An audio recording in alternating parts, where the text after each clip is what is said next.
What's up, guys? How's it going? Welcome back to Investing with Paco. Today, I'll be talking about another Metaverse project, and that is a Metavpad. Today, I'll be going over Metavpad Metaverse project, and I'll be stating a quick review and my thoughts and opinion about this cryptocurrency. So I'll be starting to cover more and more Metaverse projects out there. So if you have another Metaverse project or maybe another crypto in mind, comment down below in the comments section and let me know. But always remember to always do your own research because I'm not a financial advisor. I only do these videos to entertain and for education purposes only. So before we get this video started, please consider hitting the subscribe button and the like button. I upload videos just like this every single day revolving the cryptocurrency market. So if you enjoy learning about new cryptos and at the same time making money, subscribe to the channel and join the family.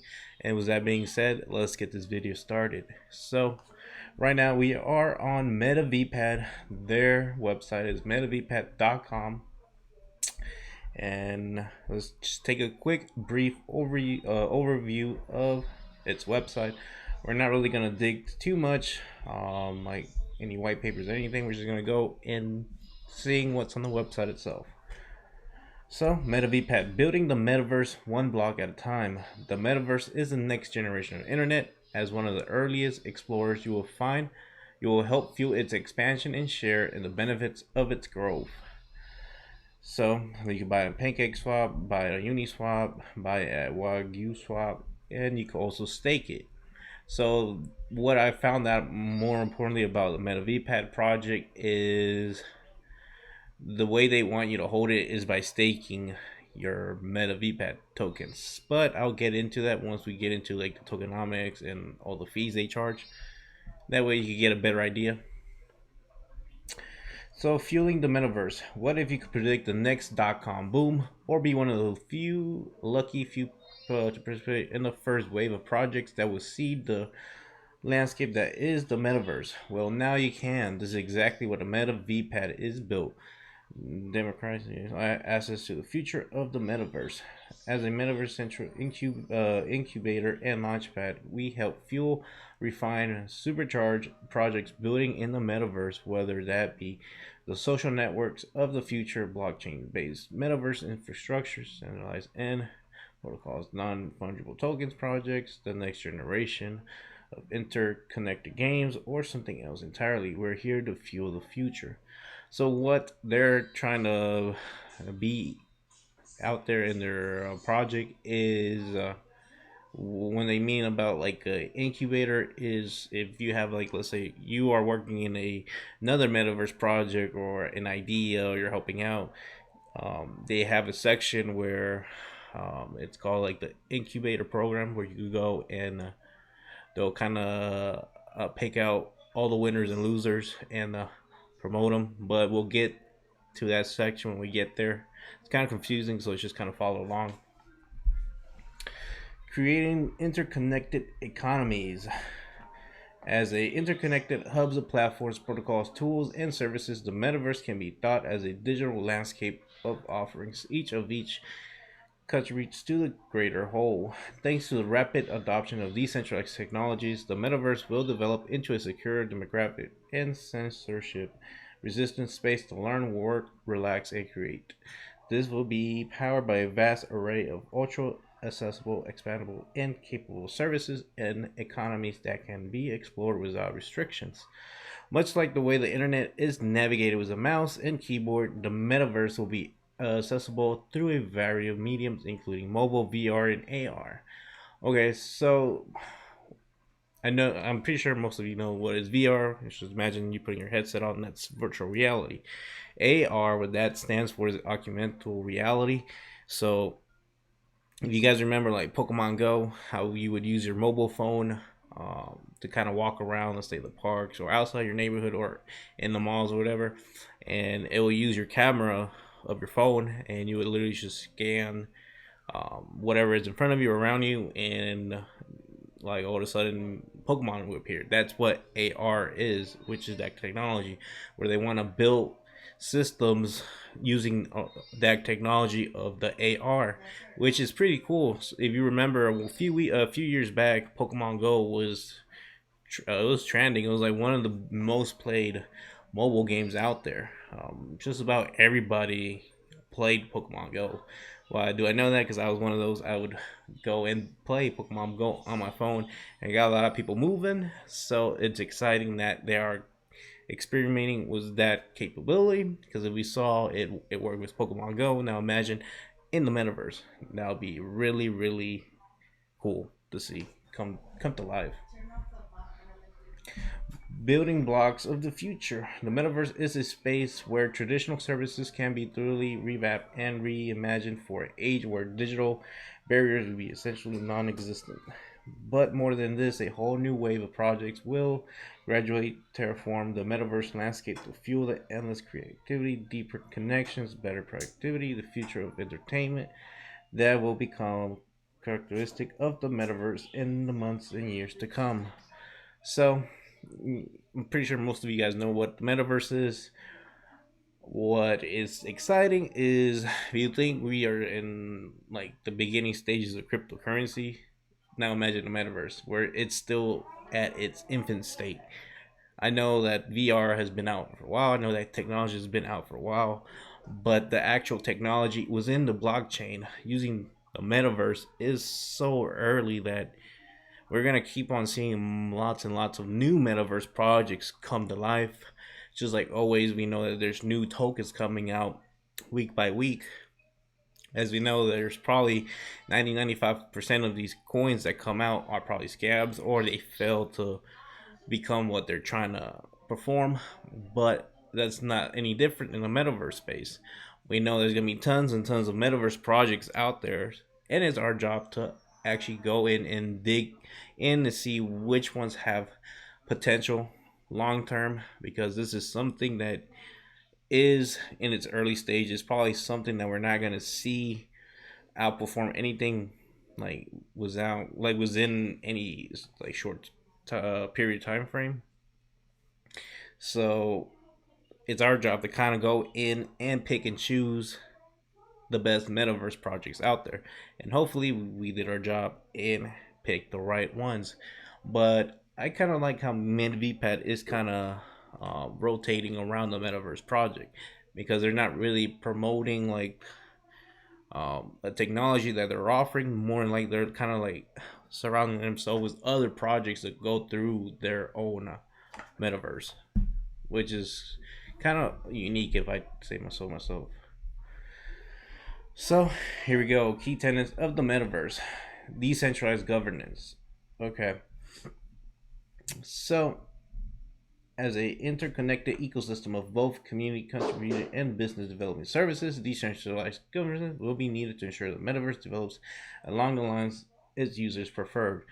So that's probably another reason why we're seeing more of a push in the metaverse scene with all these newer metaverse projects coming out, because people are pretty much tired of all the regulations, laws that are stated in the real life.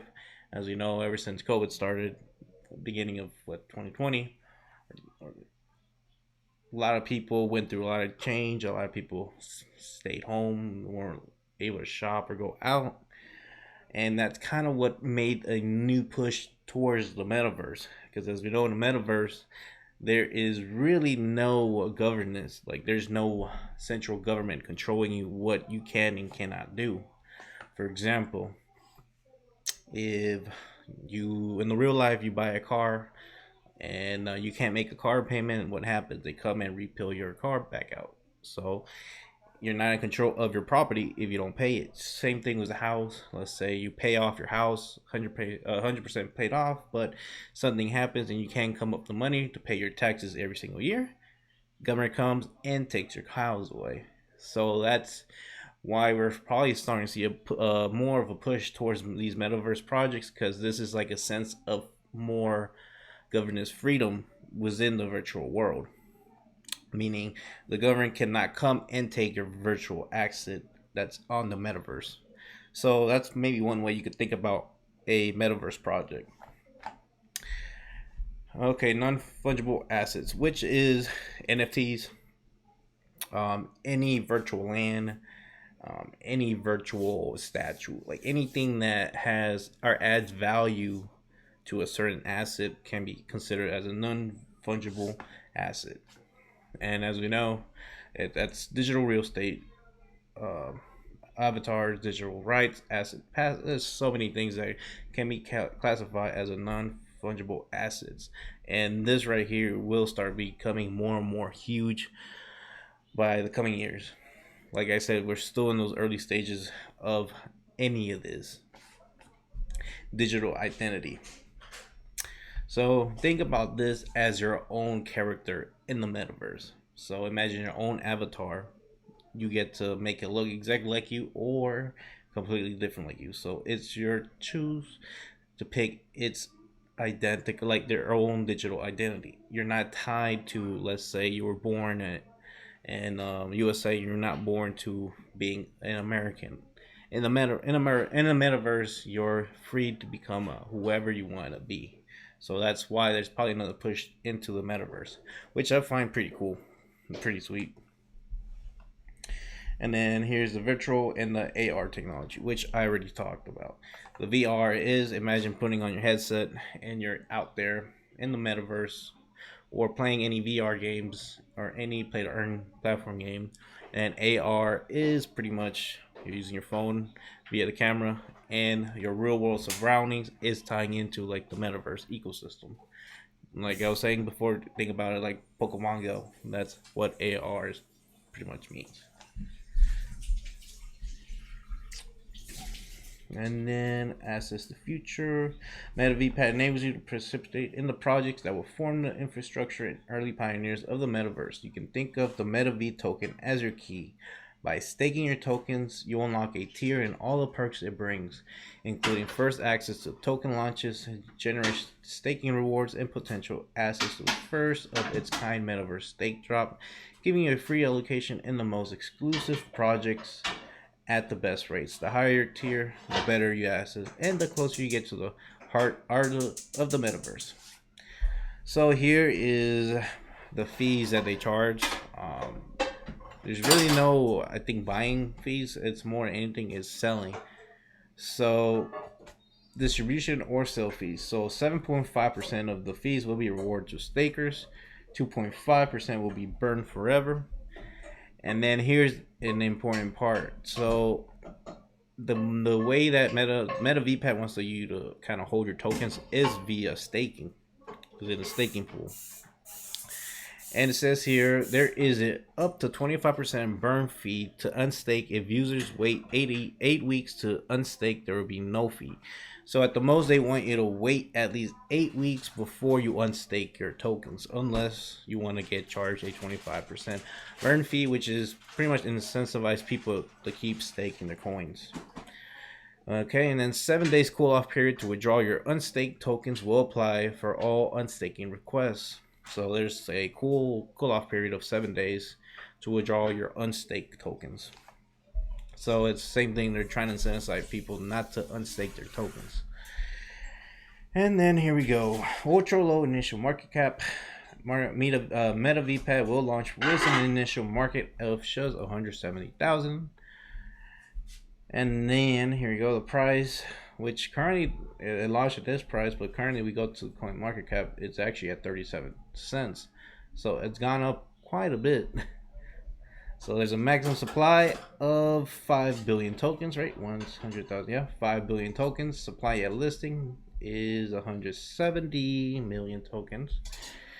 And that was the initial market cap, which it blew it out of the water because it's actually right at $64 million for the market cap compared to where it was at $170,000. And then here is the tokenomics. So all this percentages is where all the coins got allocated. 15% goes towards the team. So 50% of the total quantity of the tokens is via the team. 7% goes to advisors. 11% goes to liquidity, which is a stable price floor. 12% goes to the ecosystem. 4% goes to reserves. 10% goes to staking. 8% goes to seed sale. Private sale took 16%, public sale took 16%, and then an airdrop of 1%. So if you add all that up, that's 100% of the coins out there. And then they have a tier system of staking your coins, which is the first tier is Explorer, which is staking 30,000 coins. You have to be staking 3 hours before allocating round opens. And then whitelist requirements, you gotta like on Twitter, comment and retweet. And then your guaranteed allocation and pull away 10 for that one. And the second tier is creator. And I guess the biggest tier you go is architect. So you can come back and actually see the benefits or cons going to any of these tiers. But here is the last thing I kind of want to talk about, and is their main focus in the Metaverse project is their Incubator Program.